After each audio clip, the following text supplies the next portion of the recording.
Shri Chakramata YouTube channel ವೀಕ್ಷಕರಿಗೆ ನನ್ನ ಹೃತ್ಪೂರ್ವಕ ನಮಸ್ಕಾರಗಳು. ಸುಭಾಷಿತ: ಮನುಷ್ಯ ದೂರ ಆದರೂ ಅವನ ನೆನಪುಗಳು ಮಾತ್ರ ಪ್ರಾಣ ಇರೋವರೆಗೂ ನಮ್ಮ ಜೊತೆ ಇರುತ್ತೆ. ಇವತ್ತು ದಿನಪಂಚಾಂಗಕ್ಕಿಂತ ಮುಂಚೆ ತುಂಗಭದ್ರೆ ಉಗಮ ಜನ್ಮಸ್ಥಳದ ಬಗ್ಗೆ ತಿಳ್ಕೊಳ್ಳೋಣ. ಭಾರತದಲ್ಲಿ ತುಂಗಭದ್ರೆ ಒಂದು ವಿಶಿಷ್ಟ ನದಿ. ಪ್ರಖ್ಯಾತ ಗಾದೆ ಒಂದು ಇದೆ, ಗಂಗಾ ಸ್ನಾನಂ ತುಂಗಾಪಾನ ಅಂತ. ಅಂದರೆ ತುಂಗಭದ್ರೆಯ ಜಲ ಅಷ್ಟು ಸಿಹಿ ಎಂದರ್ಥ. ಈ ನದಿಯ ಅನಿ ಅನಿಯಲ್ಲೂ ಪೌರುಷವಿದೆ ಎಂದು ವಿದೇಶಿ ಪ್ರವಾಸಿಗರು ಹೇಳ್ತಾರೆ. ಭಾರತದಲ್ಲಿ ಯಾವ ನದಿಗೂ ಇರದ ಸುಳಿ, ಒಂದು ಒಳಸುಳಿವು ತುಂಗಭದ್ರೆ ಹರಿಯುವ ಕೆಲವು ಪ್ರದೇಶದಲ್ಲಿ ತಳವೇ ಇಲ್ಲವೆಂಬುದು ವಿಶೇಷ ಮತ್ತು ಭಯಾನಕ. ಚಿಕ್ಕಮಗಳೂರಿನ ಕುದುರೆಮುಖ ಗಂಗಾಮೂಲ ಗ್ರಾಮ ವರಹ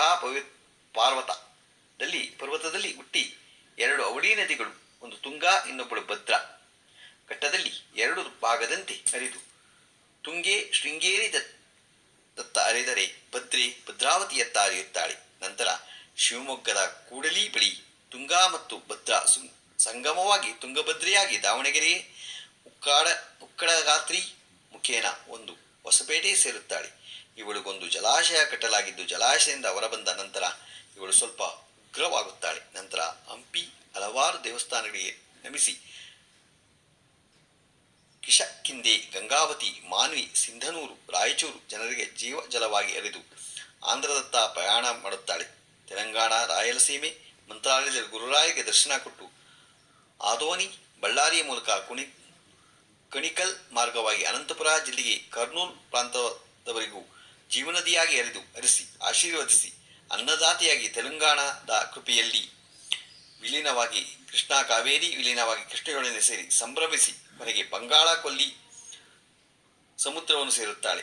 ಶ್ರೀಕಾಕುಳಂ ಆಂಧ್ರ ಇವಳೇ ಧನ್ಯ. ಎಲ್ಲೋ ಹುಟ್ಟಿ ಎಷ್ಟೋ ಜನರ ಜೀವಕ್ಕೆ ಬೆಳಕಾಗಿ ಅನ್ನದಾತಿಯಾಗಿ ನಮ್ಮ ಜೀವ ನದಿಯಾಗಿ ಜೀವನ ನಾಡಿ ತುಂಗಭದ್ರೆ. ತುಂಗಭದ್ರಾ ಪುರಾಣದ ಹಿನ್ನೆಲೆ ಗಂಗಮೂಲ ಕುದುರೆಮುಖ ಪುರಾಣದ ಕಾಲದಲ್ಲಿ ವರಾಹಸ್ವಾಮಿ ವಿಶ್ರಾಂತಿ ಪಡೆದ ಸ್ಥಳ. ವರಾಹಸ್ವಾಮಿ ಎರಡು ಕೋರೆಯಲ್ಲಿನಿಂದ ಹುಟ್ಟಿದವಳೇ ಈ ತುಂಗಭದ್ರೆ.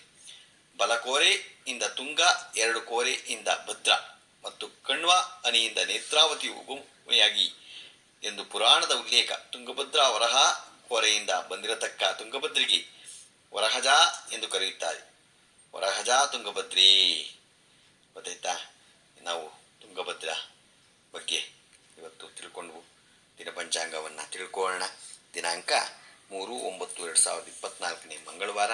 ಶ್ರೀ ಕ್ರೋಧಿ ನಾಮ ಸಂವತ್ಸರ, ದಕ್ಷಿಣಾಯಣ, ವರ್ಷ ಋತು ಭಾದ್ರಪದ ಮಾಸ, ಶುಕ್ಲಪಕ್ಷ, ತಿಥಿ ಪಾಡ್ಯ, ದಿನಪೂರ್ತಿ, ನಕ್ಷತ್ರ ಪೂರ್ವಭಾದ್ರ, ರಾತ್ರಿ 2:30, ಮಳೆ ಪೂರ್ವಭಾದ್ರ 3ನೇ ಪಾದ, ರಾಹುಕಾಲ 3:27ರಿಂದ 4:59 ತನಕ ಇದೆ, ಕುಳಿಕ ಕಾಲ 12:22ರಿಂದ 1:54 ತನಕ ಇದೆ, ಯಮಗಂಟ ಕಾಲ 9:17ರಿಂದ 10:49 ತನಕ ಇದೆ. ಇವತ್ತು ಯಾರು ಹುಟ್ಟುಹಬ್ಬ ಆಚರಿಸ್ಕೊಂತಿದ್ರು, ಮದುವೆಯಾದ ದಂಪತಿಗಳು, ವಾರ್ಷಿಕೋತ್ಸವ ಆಚರಿಸ್ಕೊಂತಿರೋರಿಗೆ ನಮ್ಮ ಹೆಬ್ಬಳಲು ಶ್ರೀ ಚಕ್ರಮಾತಾ ಯೂಟ್ಯೂಬ್ ಚಾನಲ್ ಕಡೆಯಿಂದ ಶುಭಕಾಮನೆಗಳನ್ನು ತಿಳಿಸ್ತೀವಿ. ದೇವರು ಅವರಿಗೆ ಆಯಸ್ಸು, ಆರೋಗ್ಯ, ಐಶ್ವರ್ಯ ಎಲ್ಲ ಕೊಟ್ಟು ಕಾಪಾಡಲಿ ಅಂತ ನಾನು ಕೇಳ್ಕೊತೀನಿ. ನಮ್ಮ ಹೆಬ್ಬಳಲು ಶ್ರೀ ಚಕ್ರಮಾತಾ ಯೂಟ್ಯೂಬ್ ಚಾನಲ್ ಯಾರು ಸಬ್ಸ್ಕ್ರೈಬ್ ಆಗಿಲ್ಲ, ದಯಮಾಡಿ ಸಬ್ಸ್ಕ್ರೈಬ್ ಆಗಿ. ಇದು ನಿಮ್ಮದೇ ಚಾನಲ್ ಆಗಿಂದ ನಮ್ಮ ಲಿಂಕನ್ನು ಬೇರೆ ಗ್ರೂಪ್ಗಳಿಗೆ ಫಾರ್ವರ್ಡ್ ಮಾಡಿ. ನಮಸ್ಕಾರಗಳು.